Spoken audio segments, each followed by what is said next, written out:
Stocks Yes Sale this Friday and Saturday with early bird specials Friday morning only, 8 a.m. to 10 a.m. Say yes to Wine Stocks. Channel 30, KFSN-TV, Fresno. In Valley News tonight, these top stories. The landlady of a boarding house arrested in connection with the murder of 7 of her tenants. Tonight, we'll examine how boarding houses here in the Valley are regulated. Plus, the daring escape and capture of a shackled inmate from the Tulare County Jail.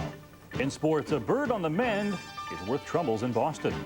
Be sure to bundle up tomorrow. I'll tell you how chilly it will be in our exclusive AccuWeather forecast.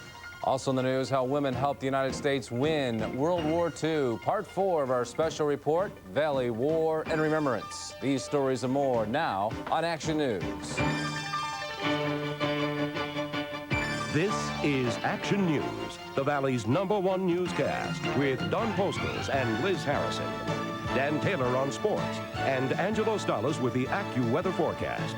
Now, Action News at 11.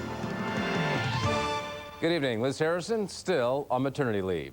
Authorities say they'll go for the death penalty in the trial of a landlady suspected of killing 7 boarding home tenants. A Sacramento judge today arraigned Dorothea Puente on 1 murder count. Prosecutors say additional murder charges will be added. Puente did not enter a plea and is being held tonight without bail.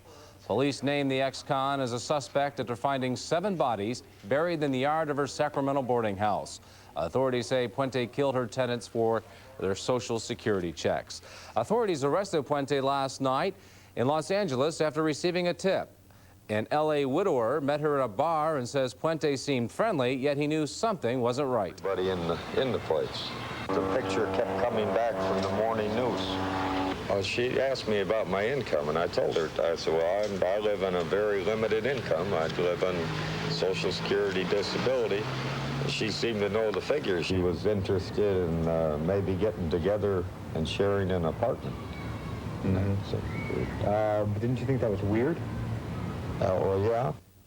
Will just later remembered he had seen Puente on the news. He phoned a TV station, which immediately phoned the police to make the arrest. Many people are asking, how could it happen? How could a convicted felon end up running a boarding house? As Juanita Stevenson found out, it's easier than you might think, and she joins us right now with more on that report. Well, Don, boarding homes are probably the least regulated shelters there are, making it all too easy for people like Dorothea Puente to operate one. The gruesome tale began unfolding over the weekend. Sacramento police digging up body after body in the yard of a boarding home. The landlord of the home, the prime suspect, a woman who had a police record, a woman who just 6 years ago was arrested and convicted of drugging some elderly residents of another boarding home and stealing their valuables. How could she end up running another facility? Oh, it could happen easily because she gets out of prison. She comes to Sacramento or wherever. She gets a license to do business. She's not fingerprinted. CII check is not done. She sets up her business. Unlike a board and care facility, those who want to open a boarding home only need a business license. And to get a business license, there is no background check, no fingerprinting, and no regulations. We find situations where people are likely to be abused, neglected, or exploited because there's no regulation within these facilities. The Department of Social Services is the agency that usually refers those who need a place to stay. They are the homeless, the mentally ill, those down on their luck. And while most of the homes are good places, some are not.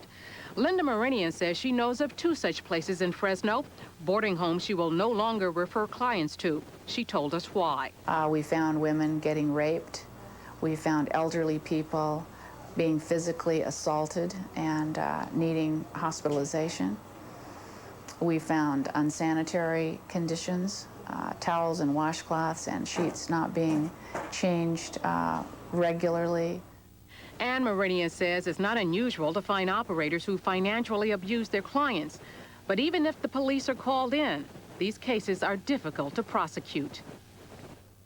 Social workers say they are in a frustrating cycle. They say it's difficult to place someone in a situation